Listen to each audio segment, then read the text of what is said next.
No, nobody have no dirt about me that I ain't willing to tell or speak to on my own. Okay. You know what I'm saying? Okay. Like, oh, well, you did this and this and that. And I did do that. You're correct.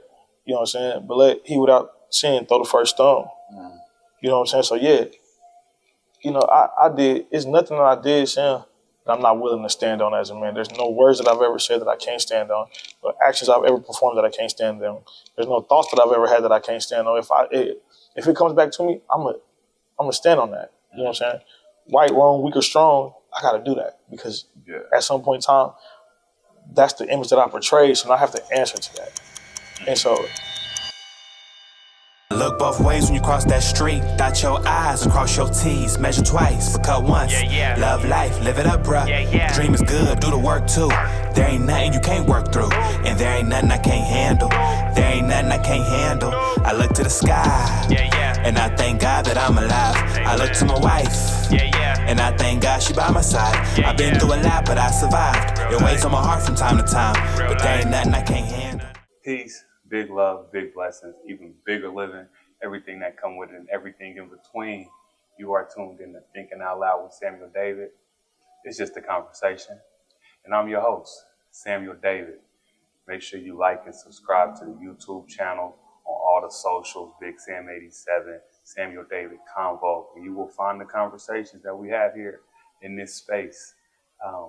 Today's a special episode, as is every episode, a special one, but it's special. I got a friend of mine. He's a community advocate, community activist, coach, bail bondsman, very polarizing figure in the community, in the court of public opinion, right? He's a father. My man, AJ Bohannon. Hey, what's going on, man? What's happening, fam? Man, I'm good, man. Appreciate the invite. Happy to be here. 100%, I'm glad to have you. Yeah. So I don't know if you tuned into all the episodes, Uh-huh. but the question that we jumped this whole situation off with is, how is your spirit? Man, my spirit is good right now, man. Like, just in a place of just growth right now, you know, growing financially. My family is growing. I'm gonna drop a couple bombshells on this podcast, man, that y'all probably wasn't ready for. So Your family's growing. My family is growing, man. And it wasn't me this time, man. I'm about to be a grandfather. Wow. It's not quite the ideal situation or space that I thought I was gonna be in when I was gonna be a grandfather, but I count it all joy. And you know, I don't think that my son made a mistake. He just learned a lesson. And so I'm gonna just guide him through this lesson. But yes, Sam, I'm about to be 36-year-old grandfather, man. Wow. which is very it's new to me. Okay. Hold on, because you jumping in. You know, normally I go into these conversations. I don't have a whole lot of questions. I do my research. I don't have a whole lot of questions because it's just a conversation. No, for sure. So that's why it's called Thinking Out Loud. Because you're thinking out loud, you're just letting it spill, right?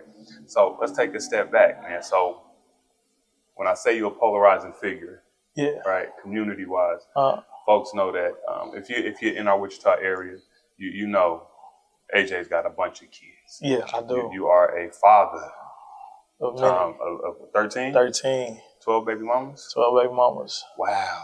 Yeah. So how does that happen? Honestly, growing up, man, I just had my own way of thinking. Okay. I think a lot of how I got through things and I navigated through some like hard times and tragedies was being a womanizer. I'm gonna just be honest with you. I didn't value what a woman was or who a woman could be in my life. I just wanted to do what I could do with her and get what I could get from her and move around. And that was just self-hurt. You know, some people smoke, some people drink. My drug of choice was women. It was sex. Yeah. You know, so, and that's just me being more mature in my thought process now and knowing that what I was doing was just really trying to mask the hurt and some of the pain that I had. So I just used women to navigate through it, and being in that state of mind, it made me a father of 13. 13. And now, I don't know the stats, but I know there's stats on, and I don't even know if we want to go that far, but stats on miscarriages, things like that. 13 is it? Or because 19. 19 total. If we count, you know, miscarriages and abortions, it would be 19. Wow. But I can't really say 19 because some of them was like, you know, I sent them to God and God sent them back. you know? So it was just like, pressure her to get this abortion, and then next thing I know, she was right back pregnant. So with the 13 and a half plus the 6 situations that I went through, it would be 19 altogether. Like I said, some of them came back to me. Yeah. So it was just, that's why I said, man, I count it all joy. When you say, well, my spirit is good because I look at children differently now, especially when I'm in a space to potentially be a grandfather. You know, Lord willing, it's a safe delivery, and the young lady goes through with it, and nothing, crazy happens. 6 months from now, I'll be a grandfather, man. OG AJ. Wow. OG AJ. Yeah. You know what's wild, AJ? Man, this ain't your first time on the show. No. But you weren't a guest. You was a guest host, I guess, last time, right? Yeah. And the amount of flack that I got, the amount of people that said, man, saying this is bad for your brand, saying this ain't somebody you want to have on your show. It took me aback because I'm like, damn, I didn't know that many people, publicly, I guess privately, because they shoot me the message privately. Yeah, they won't say nothing to me out loud. I can imagine it, right? But then the illest part to me was like, yo, folks tell me what's going to be bad for my brand is if they don't know my brand. Yeah. Right? I'm about positivity, productivity, accountability, empathy, leveling up wherever we at in life, right? And it sounds like how you communicated that just now, you working on yourself to get to that space.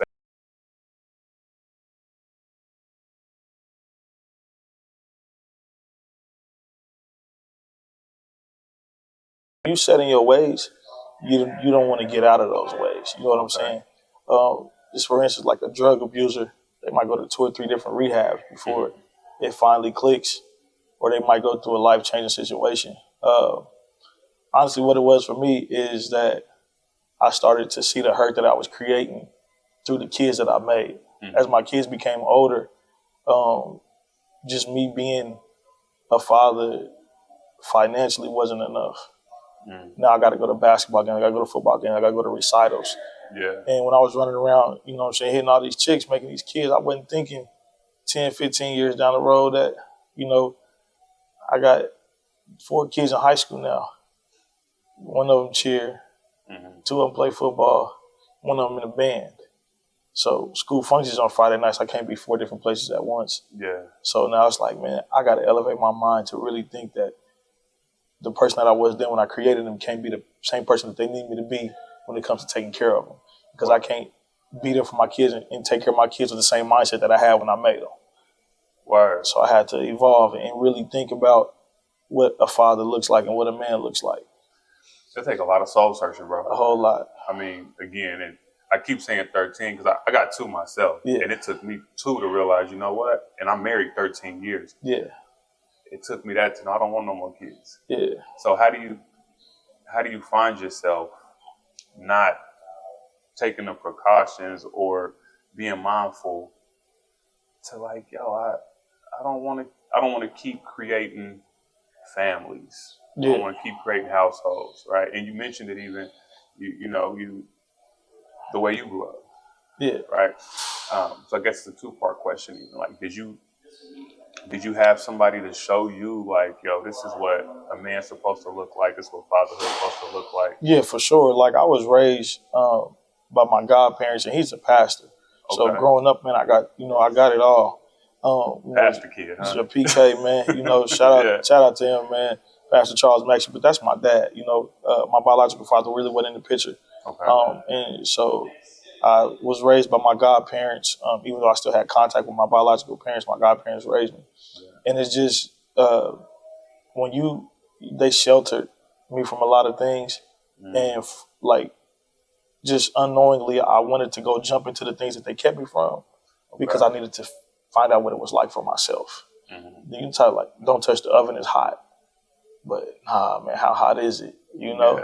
And so people that tell you something and try to shelter you from things that they know aren't good for you. But just it's just human nature, man. It's just curiosity. It's a trait. It's a real characteristic. So my curiosity got the best of me, man, and just I slowly but surely started venturing into things that I knew wasn't good for me. And by the time, I put my foot in the water, next thing you know, I'm in the deep end. I'm drowning. With no life jacket, literally. None. So now it's just like 13 times no life jacket. Exactly. So now it's like, and like it's kind of like a doggy paddle. I'm trying to survive. But my mode of survival, when I separated myself from my Christian upbringing, my mode of survival was use a woman.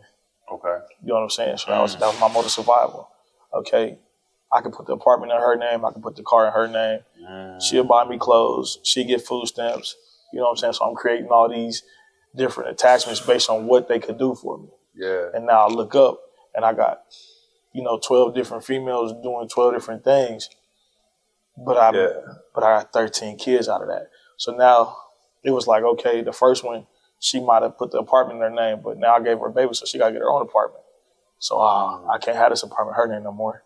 So let me go find, chick number 2. Yeah. I need a car, whatever. And I'm not saying in order of what they was doing, but they all brought something to the table. And to the point to where, my table was full. But, what people don't understand is that when you put so much stuff on the table, it's eventually going to break. Facts. The table wasn't meant to carry all that weight. Mm-hmm. So I had so much weight on my table that it just crumbled. Yeah. And now it's like, damn, I ain't got no table.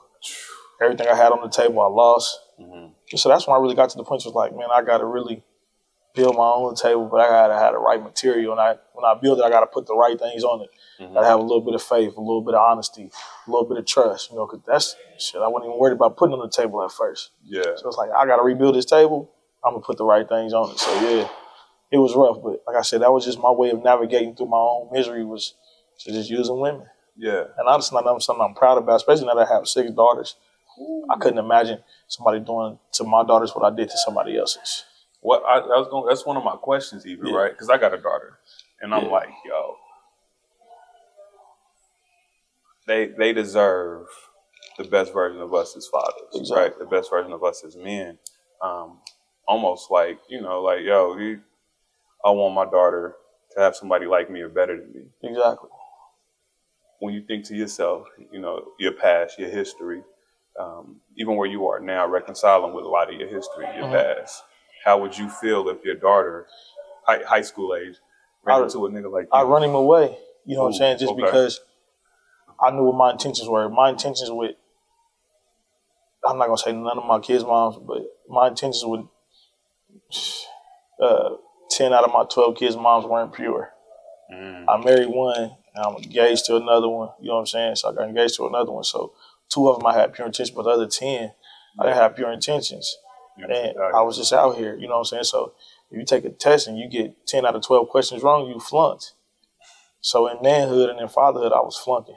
Yeah. So I can't have nobody come around my daughter that's flunking in manhood and fatherhood. For sure.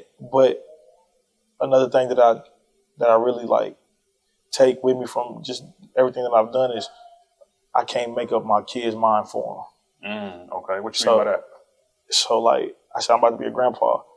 If my son was operating by the beat of my drum, he wouldn't have a baby on the way. If my daughter decides to go out and get somebody that is walking down the same path I used to walk down, I can be mad, but how mad can I be? Because when I was doing it to somebody else's daughter, their daddy probably felt the same way that I feel about him. Yeah. But did their daughters leave me? No, I bamboozled 10 of them. Bamboozled? Yeah. So now it's just like, I'm in a position to be the father now with the daughter who's about to fall for some BS. And it's just my karma, so I can talk to my daughter until I'm blue in the face, but if she fall for that, I got to eat that. Yeah, because our kids see us, and even though we tell them one thing, our actions are what tells them if it's okay or not.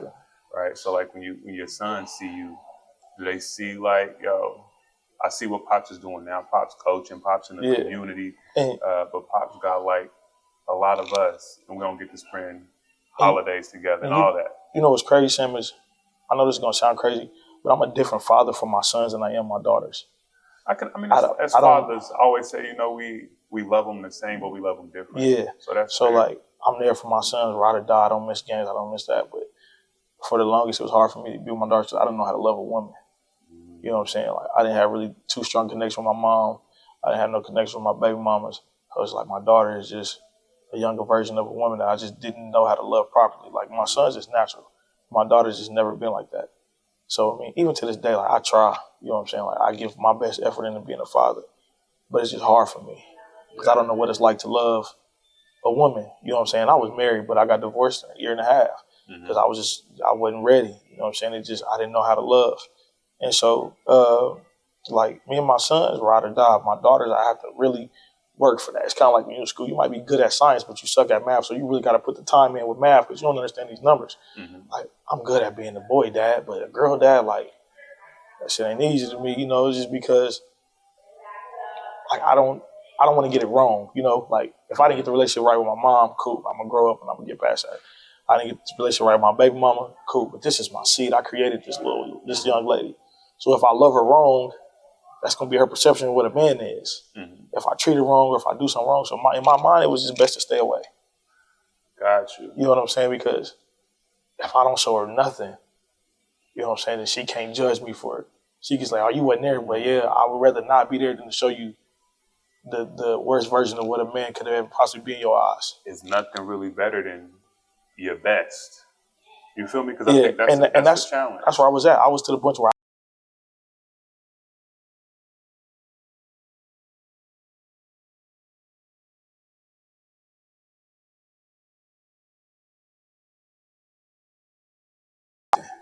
and that was selfish. You know what I'm saying? Yeah. I had every right to step up and be a man, but I chose not to. But now, so as I'm hearing you communicate, bro, I'm hearing a lot of like accountability words, right? Yeah. Like I chose to. Yeah, bro. Like you actively knew you was on some bullshit. Yeah, and that's the thing. So, I mean, it really came, you know, like my biggest turning point. I can be candid with you, bro. My biggest turning point is my daughter's school had a daddy and daughter dance, and she asked her grandpa to go. Word. I'm not dead. It ain't like you don't have my number. Yeah. It ain't like you couldn't text me, Facebook, Snapchat. You just didn't feel that comfort level to ask your own daddy to take you to a daddy and daughter dance. Yeah. So, like, that's when I really sat back and like, damn, I really don't have no connection with her. Yeah. Because she skipped past me and asked my dad to go with her. Damn. And I'm sitting right here. Yeah. And I created her. So that's when it really started clicking to me and things, you know. But like I said, I just couldn't say I couldn't, in my mind, I can't show my daughters what I showed. Like, it used to be a good thing for me, like, oh, my son's got hella females. And I used to think that was cute.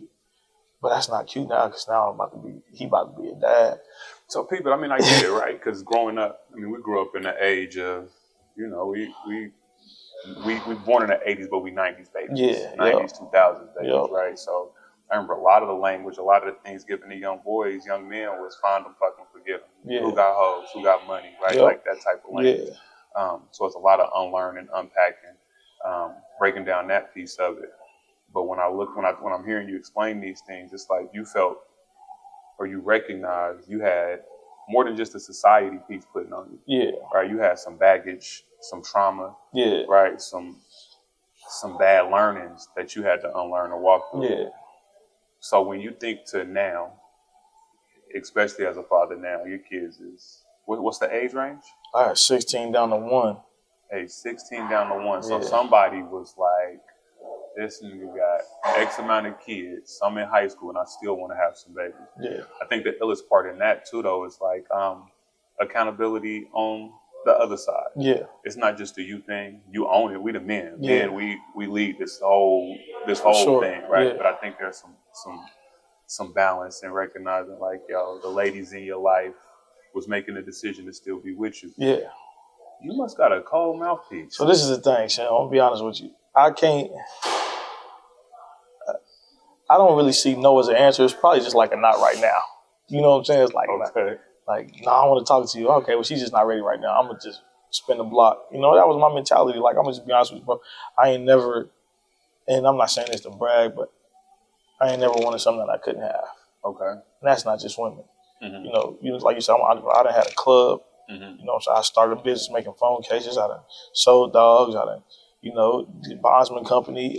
If I wanted to do something, I'm going to go get it.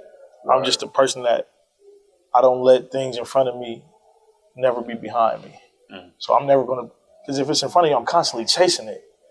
I really don't like that. So eventually I got to catch up, do what I got to do to put it behind me. Now it's on my bucket list. Okay. And so that's the same way that I treat women as well. But I'm like that in all aspects of life. Business, money, fatherhood, you know what I'm saying? And that's just how I treat women. Okay, she in front of me. Let me go ahead, whisper something in her ear, get it behind me. Yeah. And so that was my mentality. So yeah, mouthpiece code. Mouthpiece code. I mean, it gotta be. You know what I'm saying? Like, I ain't trying to. Like I said, I'm evolving, but yeah, you can't get 12 women to believe the same lie. You gotta come up with something new. You know what I'm saying? And that's just. Sheesh, that's what it was, man. That's what it was. It's funny when I booked our convo, I was like, man, because I'm a family man. I'm strong on the family principles, right? And you mentioned, you know, the connection we had family wise. It was a time where I was like, yo, I gotta see this nigga about that, right? Yeah. And even as we was talking, I was putting this conversation together. I'm like, man, as a brother, where do I want to go conversation wise, right? But I think the beauty in life as a man is growth. Yeah. Right? Being able to recognize your wrongdoings, to heal your trauma.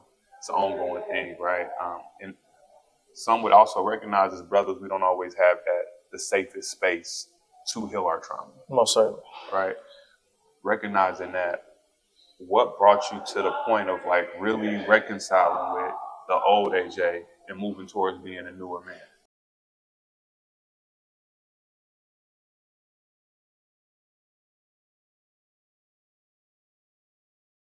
To put myself and my family in position to be, you know, comfortable or change the narrative about who I am, or not that I care what people think about me, but my kids are now trying to get an understanding of who their dad is. Okay. And so with that, you know, I have an opportunity to really show them and teach them different. So the biggest thing for me, Sam, is that, you know, one day I'm going to be dead and buried in the grave. Mm-hmm. You know what I'm saying? And I don't want to be a shoulda, coulda, woulda type of person. For sure. I don't want my kids like, I should have talked to my daddy, or I would have talked to my daddy. When I die, I want my family and my kids and people around me to be like, everything we wanted to say or do with him, we did that. Mm. And if I was to die 5 years ago, some of my kids would have resentment in their heart. Word. Because they didn't know their daddy. If I was to die 2 years ago, you know, I probably, some of my kids would have resentment. If I die today, my baby's just all gonna get up at my funeral and say something positive about me. Because the last year, I've been grinding for my kids. Like, that's been at the front of my mind. Yeah. What my baby's gonna say at my funeral. I don't give a damn what, you know, niggas from the street or some naysayers got to say. Yeah. What my baby's gonna say. If I was to die today, what my kids be like. Some of them could have never even got up and spoke. It's because, like, shit, my dad was cool. I remember when he took me for ice cream when I was 5. Yeah. He's 12 now. You know what I'm saying? But even with our situation, bro.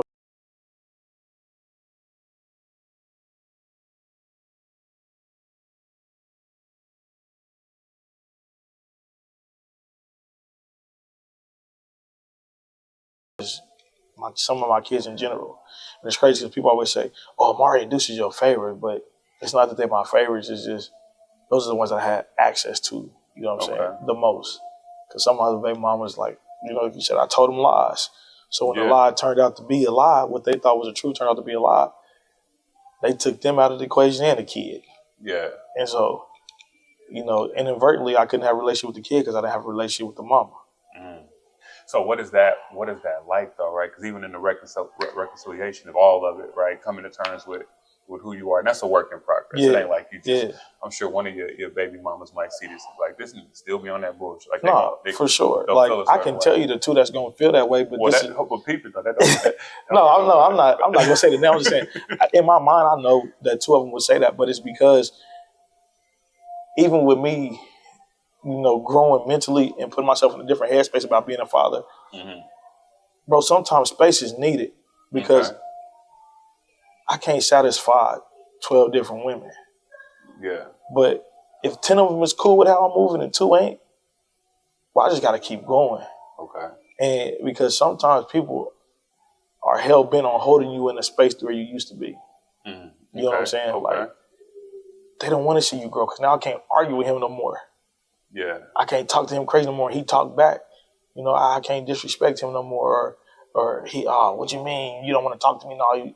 Because now, bro, they get to talk right. I just hang up. They struggle with this new you. It's power in that red button. I'm hanging up. I'm not going to argue with you. I'm not going to disrespect you. I'm not going to talk crazy to you. I'm going to block you, and I'm hanging up the phone. And that's it. Yeah. Because my peace is involved in that conversation. You know what I'm saying? So now, if I got to create some type of space, the thing about it is they'll come back. you know. But right now, the headspace that you in and the mentality that you have gears towards what I'm trying to do, that I know I'm trying to do, and that I'm trying to accomplish. Yeah. If you can't respect that, then I just gotta let you go. That's real. You know what I'm saying?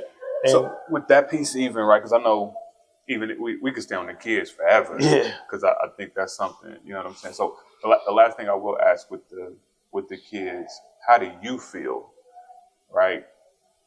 And I don't know the whole situation, but like knowing like holidays, birthdays. You stretch super thin. Yeah. You know what I mean? So you'll realistically, how do you reconcile?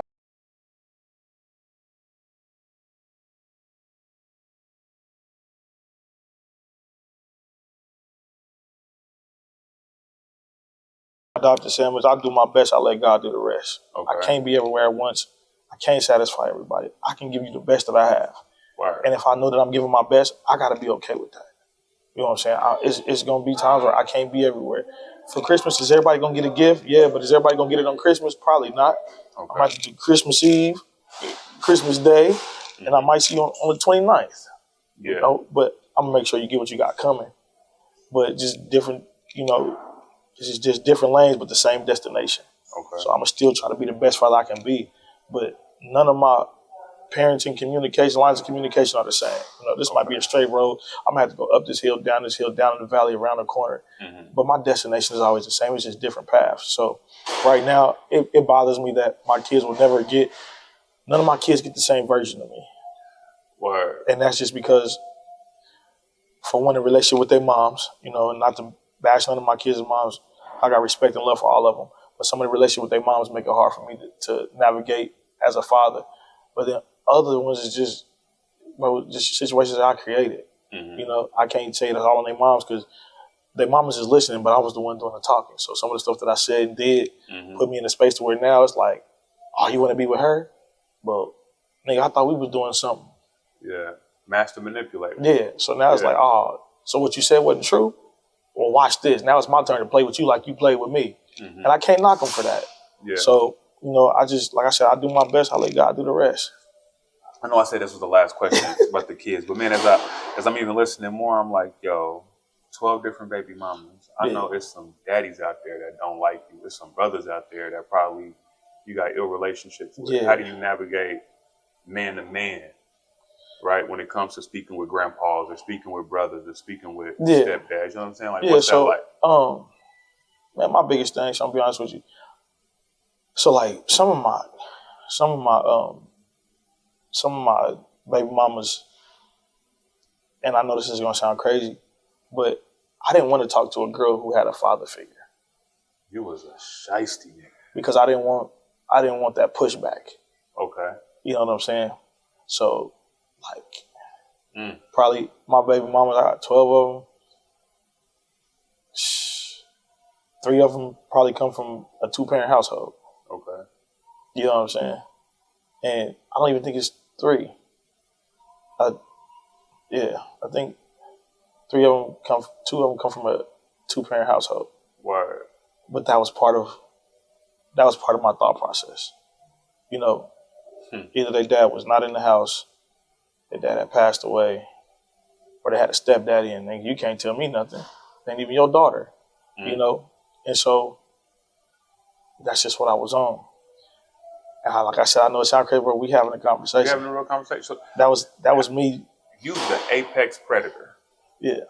Like, I don't want any pushback. I want my mission to be unaltered. I don't want it to be altered by anybody over there.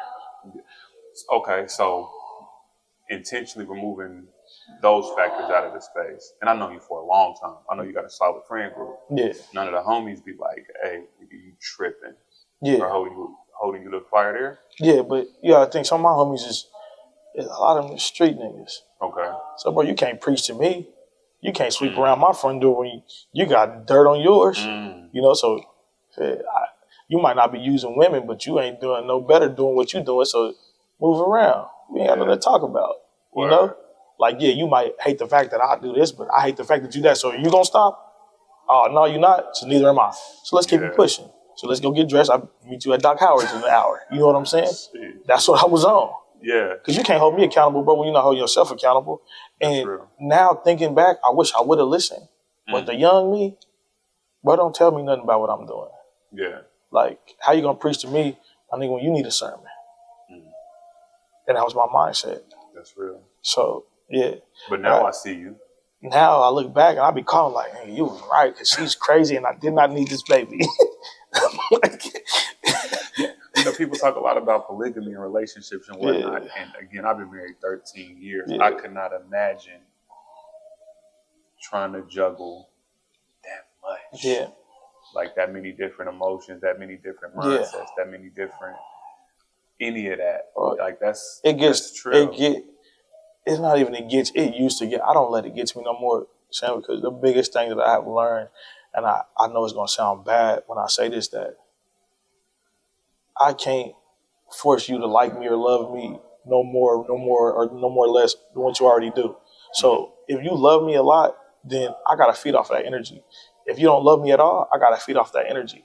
Yeah. And it got to the point where, bro, I was trying to juggle, like, do she love me today? Do she not love me today? Now I'm just coming as I am. Hey, I'm here to get the baby. Nigga, you ain't getting the baby? All right, see you tomorrow. I'm gone. I'm not going to beg with you. I'm not going to plead with you. I'm not doing none of that. And so they start seeing like he really is for real about what he doing and how he moving. Okay. So now it came to the point they had to take their emotions out of the situation. Because like if you love me a lot on Monday, I can get my baby, but now you tripping on Wednesday and I can't get the baby. Yeah. But again, that's because I was manipulating the situation. So I just had to take everything out of the equation. Just I'm here for the baby. You know what I'm saying? Because I can't be knocking on your door trying to hit. You know what I'm saying? Yeah. You know, and I'm sure it was a lot of go back. Yeah, because it's like, oh, nigga, you coming over here and get you something, but you can't come get your baby. And you know what I'm saying? It was real. You know what I'm saying? Like I can't knock them for that because, when the club over, I can come at 2:00 a.m., but I can't come at 2 p.m. So I had to get to the point to where the reason why they love me more or less is because how I was moving. Yeah. So now if I just have one lane that I'm moving in, you can't knock me for that because I'm the same Monday through Sunday. Word. But it usually didn't be like that. Shit.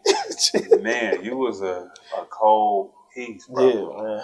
And I think a lot of it, of course, because women talk the most, more than anybody. And I'm sure that reputation went around, but clearly your ability to communicate effectively to get what you want allowed that piece, right? But on top of that, as I think to the way you move around and the way that I see you spotlight-wise, right? You heavy community activist, heavy community advocate. What sparked that piece? Did that spark from like you wanting to be out there from you? Because that's what a lot of people say, right? Like, no, so AJ just do this stuff because he want to be in front of the camera. You know what's crazy, Sam, is more than half the work that I've done was never televised. Okay. You know, it's even just the picnic and all of that. Yeah, all of that. And half the work that I've done was never televised. And this is the second part to that. Okay. Is I don't do stuff for people to watch. I just do stuff that's worth watching. Okay. You feel what I'm saying? Okay. So, like, I love what I do, and people gonna tap into that.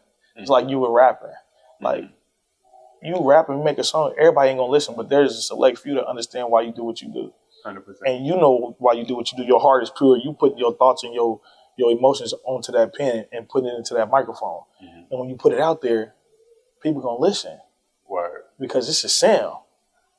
But when you're making a song, you ain't thinking like, oh, I'm about to get 100,000 views on, bitch, I feel amazing. You wasn't thinking that, but you felt every word in that song. So that's what you put out there. Bro, I feel everything I do in the community. It's nothing I do for show or I don't do that. Like when me and Pooh gave out them turkeys, 500 turkeys out of the back of a U-Haul.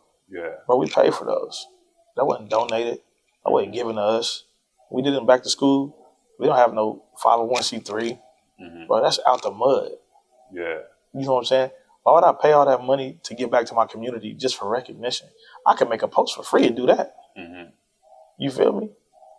If I wanted to affect, like I said, we gave away 500 turkeys. If I wanted to affect 500 people, I could make a post. The post you're just talking about, 900, almost 1,000 likes. Yeah. I could just type some stuff on the computer that I really felt and put it out there and get that type of reaction. But I don't want what I do to just be words. I want it to be action. Okay. So that's why I move the way I move and I do what I do is because this really means something to me. Yeah. Like seeing my community in a better state, it means something to me. To the point to where another bombshell, man, I'm running for District 1 City Councilman. Yeah. No doubt. Yes, sir. So Another bombshell, man. Okay. I'm running for District 1 City Councilman, man. Yeah. Shout out to Brandon because he's been holding it down the last 8 years. Yes. But I think that the changes that I have is bigger than the work that I do in the streets. Okay. You know, I take it from a grassroots approach, but now I want to look at it from a political aspect. And if I can win that race, have an opportunity to represent District 1, I would be doing that to the best of my ability. So yeah, another bombshell. I'm running for District 1 City Councilman when the race opens up next year. I can see you make an impact in that space, yes. right? Because again, I'm all about perspective, right? Perception is one thing, but perspective, right? Yeah. Perspective, that ability to be able to view it from this lens, that lens, up, down, low, whatever. And when I see you do the work that you do, although sometimes it might look like, you know, yo, I'm in front of the camera, y'all see me, I'm like, Pac out this bitch, right? But to be able to consistently do that type of work, right? Even with the type of backlash that you receive, young, old, brothers, women, right? There's got to be like a genuine passion behind that. And I know that you're doing bail bonds because I see you with Des Bryant, Marquis, and they're like, y'all really looking to create legislative change, right? Exactly. What sparked that desire, that passion, that type of commitment for you? Because we don't have a voice. The black community, they really don't have. They have people that speak, but they don't have a voice. You know what I'm saying? So, and sometimes when people speak on behalf of us, they don't know us. Okay. So, I know us.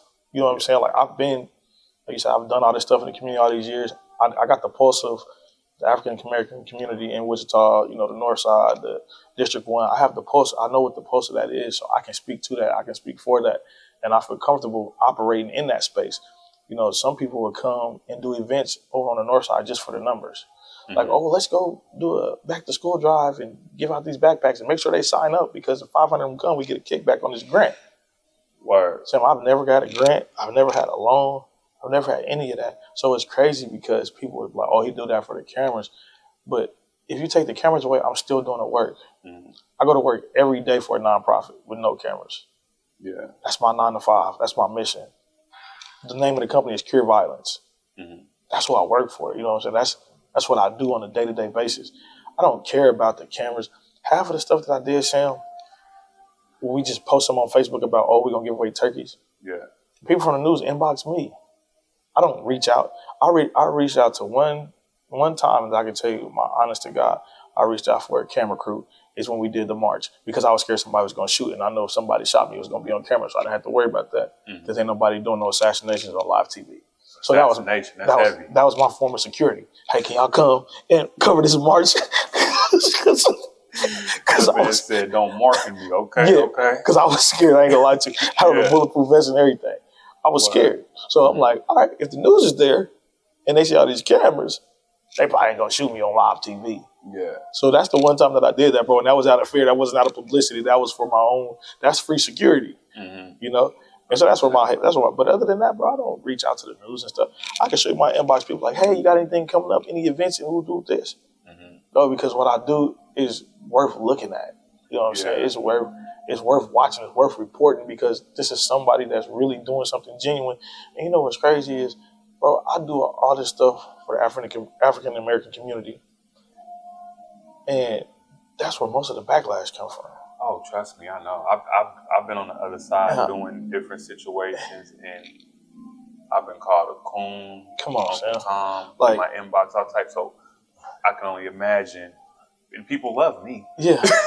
And bro, I'm not too many people's favorite. But it used to be like, but you know what's really happening is, bro, like you said, I've been doing it for so long consistently. I'm 36 now, bro. I started when I was 22. So for 14 years, I've really been doing community activist work. So now it's like, all right, it's hard for somebody to fake something for 14 years, bro. Very difficult. So he been doing this for 14 years. Bro, really on to something, you know. So now it's people that used to talk crazy, they'll double back for a conversation. Okay. Or now they need resources. It's like, hey, bro, I know you got this. You know, my nephew just went to jail. First of all, can you bond him out? Yep, I sure can. When he get out, bro, he need a job. He got to get a job. This. All right, I got the resources for that too. Yeah. So now the very people that used you know what I'm saying, that used to step on me, it's like, I got to go dig him up. Because I need it. I need him now. And I don't hold no type of, hate or no type of, none of that, bro. I'm just, I got you. Yeah. Your bond is 1,000. And tell him to come to the office in the morning and I'll get him to the job readiness program. He need a bus pass. He can't get to work. I'll get him a bus pass too. Yeah. So now it's just like, now that they see that I'm continuing to do this and I'm real about this, it's like, man, I need dude. Word. And I don't really hold back no resources. I give it to him. That's another thing I was going to ask, right? Like how when you're consistently doing something and you're not doing it for the outward love, right? The purity shows. How do you feel when folks that used to, they used to throw dirt on your name now try to come dig it up because they need something? But, bro, and I'm going to be honest with you. I'm not going to lie. I would have hated the old me too. Okay. Because it wasn't that I wasn't pure. I was just on some Dr. Jekyll and Mr. Hyde type stuff. So, yeah, I'm going to give out these turkeys to the people in the community. Bro, I had an after hours for 2.5 years. That ain't even legal here. Word. So it's like I was taking the money from the after hours, buying turkeys, bikes, Christmas gifts, and school supplies for the community, just because in my mental I knew that I got to do something right for the wrong that I'm doing. You know what I'm saying? Okay. Like, and I ain't never been no type of gangbanger or nothing. I didn't tear down the community in that sense, but still I'm introducing my community to something that I know is not productive at all. Yeah. So they was probably like, God, this nigga tripping because he gonna be in the club tonight. And I was. Yeah. You know what I'm saying? And so I couldn't took me serious either. That's why I said I had to really elevate my mind when it came to everything in my life. Because my message was getting lost in the mess. That's a real thing. Like, my message is pure, but I'm entangled with so much mess that they don't even pay attention to the message because they like, this nigga on bullshit, Right. And I couldn't blame them for that. So now I just had to keep the message and just distance myself away from the mess. Yeah, and I think that's important. I think everybody got a past. Yeah. Right? And again, hearing you, the actions, you know what I'm saying? When I see you working. Yeah. Right? So again, from this perspective, from this lens, you definitely putting work in. I recognize again the past, the history, the old AJ. Some would say he's a whack ass nigga. Yeah. Right? To see you now owning up to that, recognize you still got a lot of work to do on the back end. Right? And I think, bro, a lot of that is, and I don't say this to brag, but a lot of what I touch turn to gold. I really don't fail. Yeah. So people either want you to fail or expect you to fail. Or they see things come my way and I still rise above it. Yeah. So in their mindset, it's like, damn, that didn't get him. Dang, that didn't get him. Dang, that didn't get him. Oh, he did that. So it's like, I really haven't put my hand into something or done something that didn't turn out the way I wanted it to turn out. Like I said, bro, I'm a type of person, I'm going to get that and put it behind me. That's always been my mindset. But people get tired of seeing the same nigga win over and over and over again. You know what I'm saying? Like, hey, how many top 10 songs is Lil Wayne gonna have? How many times we gotta turn on and listen to They Not Like Us? That song 2-3 months straight like that. I'm getting sick of this. 100%. So it got to the point to where my life or my path didn't succumb to the things that would have killed them. So it's like, dang, that nigga made it through that. I remember when that happened to me, I was down and out. Yeah. So I think that's a lot of what it was, bro. It wasn't hate for me as a person. It's just, I don't like to see the same nigga win over and over again. That's just human nature. Put somebody else on top. That's a fair statement, right? Because I think a lot of things happen with proximity. Yeah. Right? The more you know somebody, the more you feel like you know somebody, then the easier it is, or you feel like you got a pass to judge them, right? To put a certain jacket on them.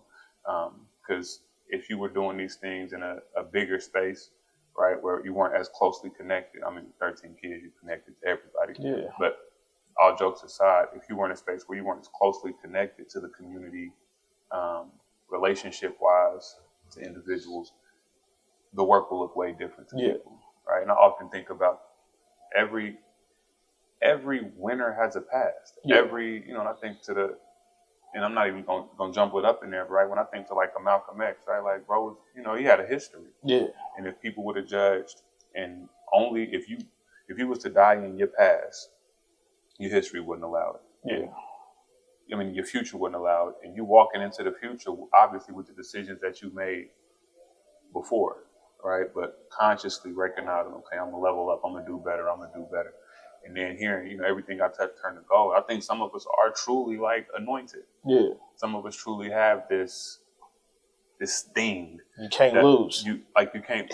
I won't say you can't lose, because we all gonna lose. Yeah, right. But it just the way that you're able to maneuver your losses. Yeah. The way that you're able to maneuver the way that the outside world, right, recognizing, yo, I got a mission, I got a vision. Yeah. Right. God got something for me. Yep. And that's and kind of ill. This is the thing, bro. That's what I told my mom and them. I was like, if I wrote down my resume and handed it in, people would jump at that. The only thing that would keep them from jumping at that is when I put my name at the top. Yeah. My resume is impeccable. It's my name that keeps people from believing. The ill part of that, right, is name is associated with character. Yeah. And so resume is on paper, but people gonna judge that character. And again, they get stuck in who that character was. And that's why I just had to do something different. Yeah. Yeah, so that's what I've been actively doing, bro. Like I said, I just been moving different. Just, you know, because my reputation at the end of the day, that's all you have. Balls in my word. Yeah, so I gotta, you know, and I used to be in the mindset like, I don't care what them people say, I don't care what they think. But then the older you get and the more mature you become in your understanding, you realize that you don't have to care what somebody thinks about you. But, bro, bad news will travel faster than good news any day. Every time. So if it's 100 people over here that love me and then 10 of them that don't like me, all these 10 people got to do is go tell 10 more people how they feel about me. Now we didn't even the score. Facts. You know what I'm saying? So just, bro, it's just elevation and just my thinking and my thought process. But yeah, I just, you know, long story short, bro, I had to come to a realization that I can't be Dr. Jekyll and Mr. Hyde. Facts. My words got to align with my actions got to align with my words, and they got to marry each other. Yeah. And so that's why a lot of people didn't, because they was like, yeah, he doing this, but he really over here doing this. Or, you know, you trying to clean up the community, but you got 2 kids on the way at the same time, 5 different times. Yeah. You know, so I think the illest thing in that even is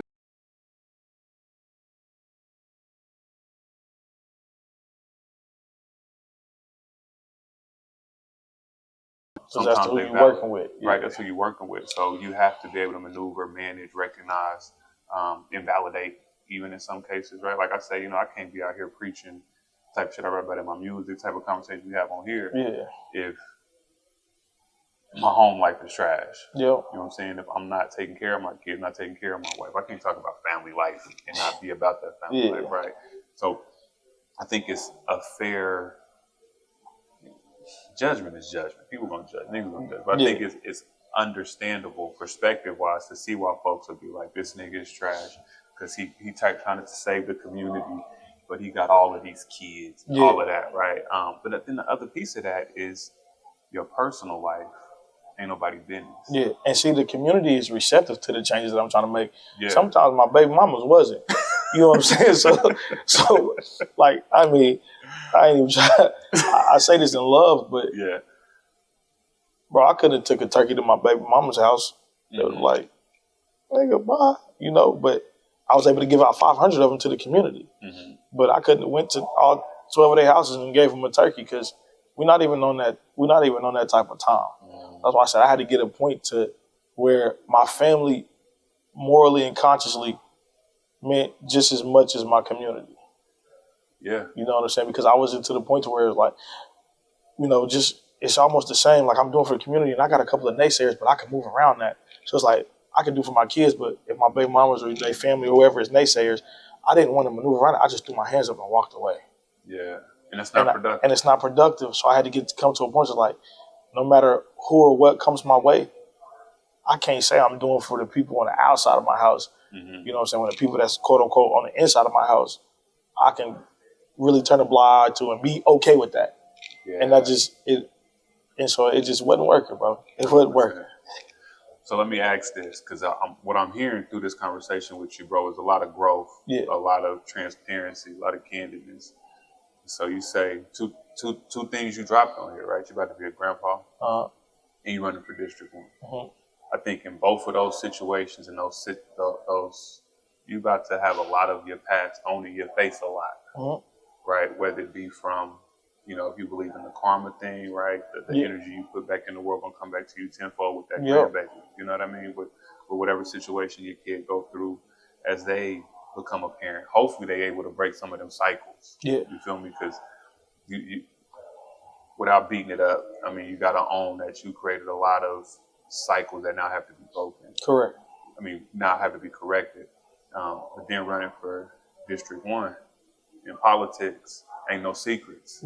Right? So your past, everything about you is gonna be thrown back in your face. So how do you manage that, or even what would you say to, and let me get that out there first.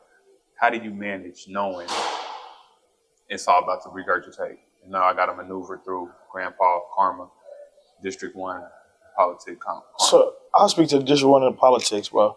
Politics is definitely a dirty game. But one thing about me, Sam, I'm an open book. Remember off of 8 Mile when he got on stage and he rapped about everything that they was gonna say? So when they got up there, they couldn't say nothing. Nobody have no dirt about me that I ain't willing to tell or speak to on my own. You know what I'm saying? Like, oh, well, you did this and this and that. And I did do that. You're correct. You know what I'm saying? But let he without sin throw the first stone. You know what I'm saying? So yeah, I did. It's nothing that I did, Sam, that I'm not willing to stand on as a man. There's no words that I've ever said that I can't stand on, or actions I've ever performed that I can't stand on. There's no thoughts that I've ever had that I can't stand on. If it comes back to me, I'm gonna stand on that. You know what I'm saying? Right, wrong, weak or strong, I gotta do that because at some point in time, that's the image that I portray, so I have to answer to that. And so when the politics come into play, it's 8 Mile for me. Said I am white. I am a fucking bum. I do live in a trailer with my mom. You feel me? 12 kids. You know what I'm saying? I got 12 kids by 13 baby mamas. I had some baby mama drama. I did lash out on Facebook in front of 25,000 people. You know what I'm saying? I did have an illegal after hours joint. My friends is gangbangers, drug dealers, and murderers. You know what I'm saying? It's allegedly. Yeah, allegedly. Yeah. So I can't. What else do you want me to say? You know what I'm saying? Now, all of my friends that was allegedly and all that stuff, bro, they don't do that no more. They don't walk that life. They don't do that, So now it's like, it's who are you to hold me in a place that doesn't allow me to grow? You want me to be the same person that I was at 16 that I am now at 36? So you see me through a 20-year-old lens. Name something in the world that's the same today that it was 20 years ago. Not too many things. You know what I'm saying? Even when you look at the best things in the world, Ford car's been around for 20 years now. If you had a Ford from 20 or 2000 and one from 2024, which one you gonna pick? Give me the new one because it's better, it's improved, it's been worked on, it's been updated, it's been modified. You know what I'm saying? It moved different. So if you're not gonna pick a 20-year-old car, don't pick a 20-year-old AJ either. I like that. Because it's all about growth. I think as a man, the greatest thing that we can do for ourselves is grow. From wherever we was at in life, whatever got us there. A lot of times it's easy to not address our trauma, to not recognize our trauma. But when you do that inner work, it makes you that much better. Again, the outside world gonna have their perceptions, their thoughts, their opinions. For sure. Especially in political aspect. But now in the grandfather role, like when I first found out, it hurt. It hurt because first of all, I didn't even find out from my son. The little girl's stepdad inboxed me and told me. And so I thought I had built a line of communication with my kids that, bro, we could have those conversations. You know what I'm saying? So it hurt because this is life-changing and my son couldn't even come to me about life-changing situation. But then it hurt in the sense that, bro, that's all I showed my son.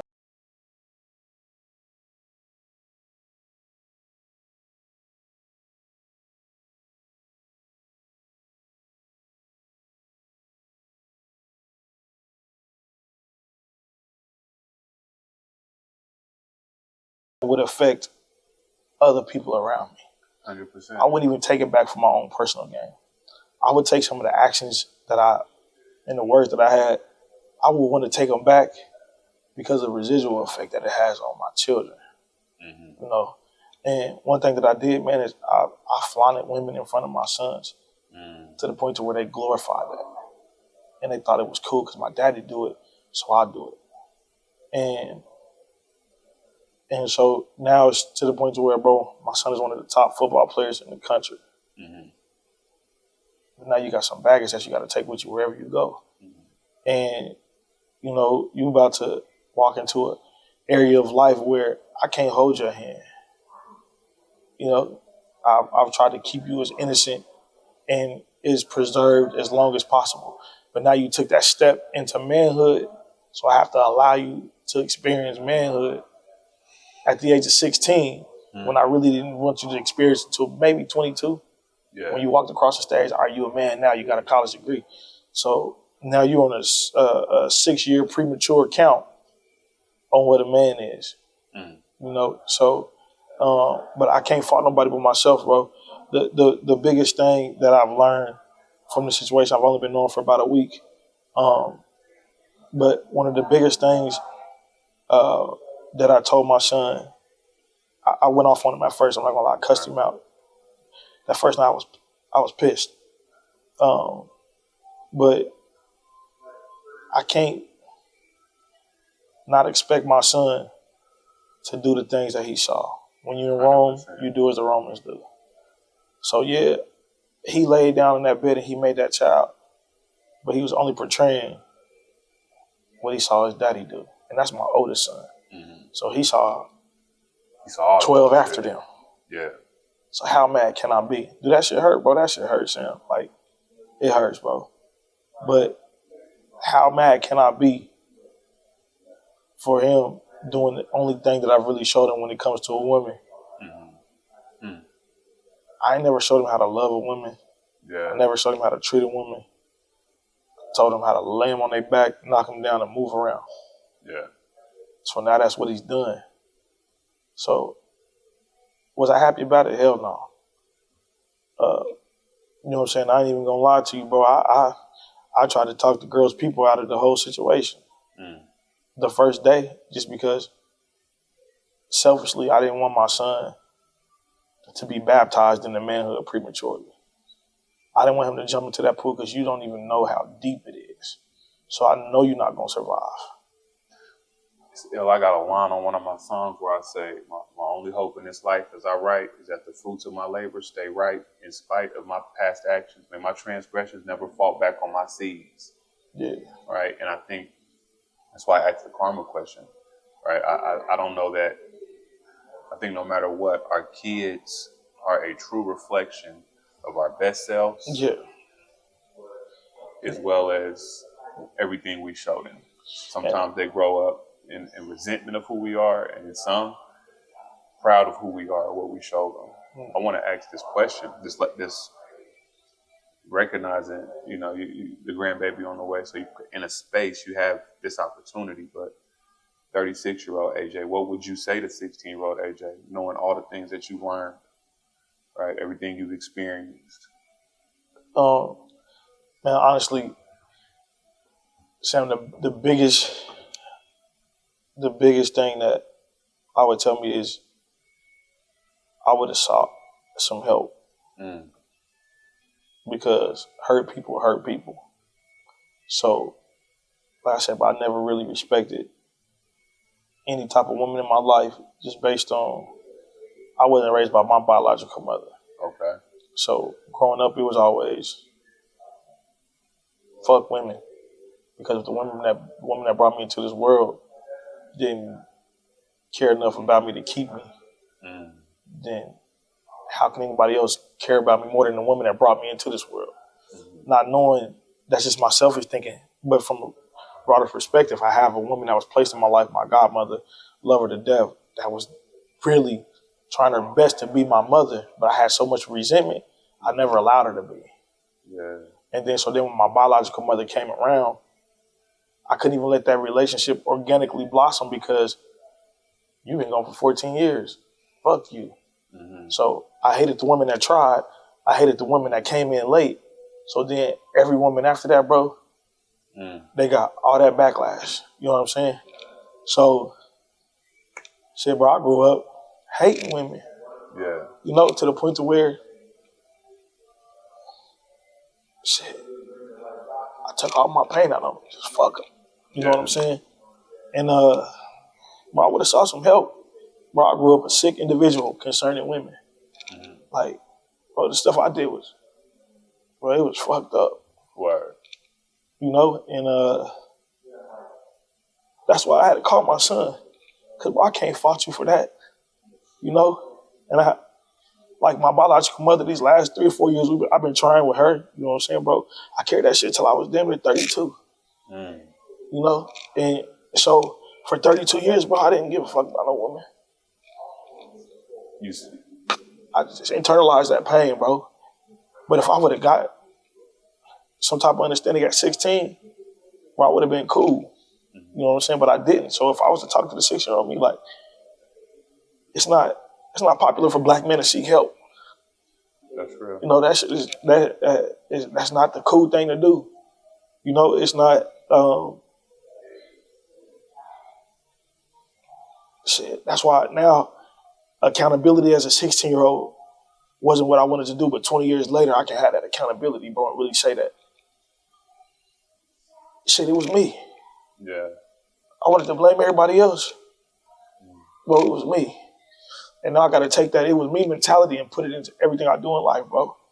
My relationships didn't work because of me. I couldn't see my kids because of me. I don't have a relationship with my parents because of me. I didn't grow financially because of me. And I understand that. You know what I'm saying? Sam, I done touched at least $1 million in my lifetime, if not more. But I don't look like $1 million nigga because of me. I don't look like a stand-up father because of me. Bro, I'm about to be a grandfather because of me. My son did that, bro. That's me. He a reflection of his pops. He want to be like his daddy so bad that he did the one thing I didn't want him to do. So I would tell the 16-year-old me, bro, go get some help. Word. Go get some help, bro, because you're going to carry that pain for the next 20 years and you're going to hurt so many people because you didn't know how to unhurt yourself. That's true. So that's what I did, bro. Like, domino effect. I'm hurting my baby mamas. Then they have a kid, now I'm hurting the kid. You know, all my baby mama's family had aspirations for them, and I done knocked her up. Now I'm hurting her family. Dominoes. This one man, bro. I know I done hurt over at least 200 people just by my selfish actions. Yeah. And shit, bro, I didn't unhurt myself.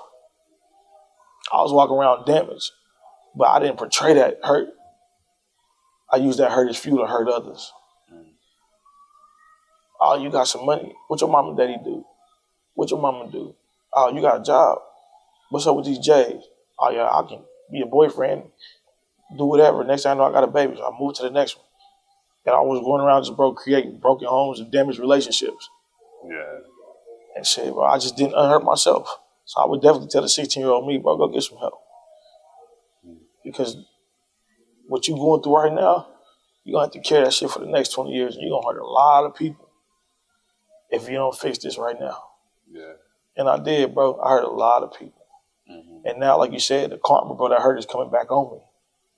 Because now I have a 16-year-old son, one of the best athletes that I know. He about to be a daddy. And when I talked to him, I talked to my son for 4 days, bro. I took him to church yesterday. And he went down front, bro. And, you know, I didn't expect that because my kids they're not like that. He went down in front of the church. And, you know, so as a father, as mad as I was, I followed him down there. Bro, because that's still my baby. You know what I'm saying? Like, that's my heart. That's my oldest son. That's my firstborn. So as mad as I am, I can't let him navigate through this by himself. Some things I can't help you on. You know what I'm saying? I can't help you, you know, late at night when the baby crying, bro. I gotta let you be a dad. I can't shelter you from that because that's something that you created, so you have to deal with that. But what I can do is I can prepare you. Because when that moment comes, you have to be ready. Wow. So now I have to prepare you for that. But when that time comes, well, you got to stand on your 10. 100%. I'm going to love you through it all. I might watch you trip, but I ain't going to never let you fall. Wow. You know what I'm saying? But I got to let you trip a couple of times. Dad, I need diapers. I can't buy diapers, but I can teach you how to go cut some grass and go make some money to buy some diapers. Because you're only 16. It's not a job out here that's going to be able to sustain a baby. So now you got to get your hustle up. And nothing illegal. We're not doing nothing illegal. Okay. So, yeah, bro, I would tell my 16-year-old self, bro, go get some help. Because if you don't, you're going to hurt a lot of people. And that's what I did. I hurt a lot of people, man. My baby mamas, my siblings, my kids, my baby mama's families. Well, I've hurt a lot of people. Yeah. By not unhurting myself. And that's, as men, that's important. Right, to recognize, for one, that you need some type of support, some type of something to make you better, to help you be better. Because we can work on ourselves all day, but if you don't know the tools to work on yourself, you don't know the resources to work on yourself, right? Then you out to dry. But I love in this conversation again. I love the growth. I love you recognizing where you headed. You can't change what's behind you, but I love you recognizing where you headed, what God got for you. You feel me? What your vision is, what your mission is. Most certainly. I mean, I that past, they don't throw it at you all the time. Yeah. But again, from this side perspective, wise, the way you maneuver it, the way you navigate it, I ain't never see you laugh. Shout out nobody for talking crazy, talking reckless about you, and they don't stop. I may see you go on live talking crazy to your lady, and then y'all back together, but that's, you know what I mean? That's part of relationship. That's part of growth. Because one thing that I always take with me, Sam, is it's not what they call you, it's what you answer to. Mm-hmm. They can call me ignorant, they can call me dumb, they can call me stupid, they can call me whatever. They can, he do this for that or this for that. But, bro, I don't have to answer to none of that because I know that my heart is pure. 100%. And now, bro, I'm to the point to where when you say, how am I, bro, I'm operating on all levels, at a Mecca. Mm. And that's where I'm going to continue to stay. Ain't nothing going to bring me down. You know what I'm saying? It's really nothing. Like I said, I'm going to run for District 1, bro. If I don't win, do I stop doing the work? No. Word. But if I do win and the work intensifies, you know what I'm saying? I have a different purpose. I can maneuver from a different angle. But, man, bro, they talked about Jesus, and I'm nowhere near as good as he was. So who am I to not get talked about or ridiculed? Or, people going to throw stones, but that don't bother me. One thing that people have to understand is that, bro, if I'm in a space or a place, that's where my heart is at. Mm. If I can't put my heart into it, I won't go. That's why people say, oh, he ain't shit daddy for so many years. But my heart was not in being a father. Mm. That's not where my heart was at. I was trying to chase some money and chase some hoes. Yeah. My heart was not in fatherhood. And I knew that, so I didn't go down that road. But now, bro, there's nothing between here and heaven that can separate me from my babies. Word. I love that. Nothing. I love that. So that's where I'm at with it, bro. If I put my heart into something, you guarantee that it's going to get done. Oh, God. Listen, man, I appreciate you pouring your heart out today, right?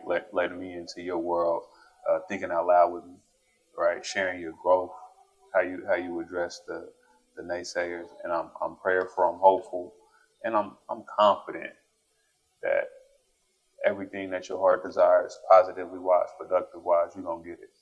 All right, I pray over that grandbaby of yours, may they grow healthy, right? May your son projection in life not be thrown off, right? Because kids it don't stop you, give you a challenge, right? And I just pray that as a brother, as a man, that you continue to be in a space to grow and be your best self on purpose. I appreciate you joining me today, AJ, in real life. Listen, it's been Thinking Out Loud with Samuel David. It's my man, AJ. Man, I appreciate it, bro. I appreciate you, brother, in real life. In real life. You feel me? I love you. Love you too, in bro. Real life. I need to get some of that off my chest, but I feel way better. That's good. That's what it's about, man. A safe space, safe conversation, and all of that. No, for sure, man. I appreciate it. Y'all be cool. One love. Look both ways when you cross that street. Dot your I's and cross your T's. Measure twice, but cut once. Love life, live it up, bruh. Dream is good, do the work too. There ain't nothing you can't work through, and there ain't nothing I can't handle. There ain't nothing I can't handle. I look to the sky, and I thank God that I'm alive. I look to my wife, and I thank God she by my side. I've been through a lot, but I survived. It weighs on my heart from time to time, but there ain't nothing I can't handle.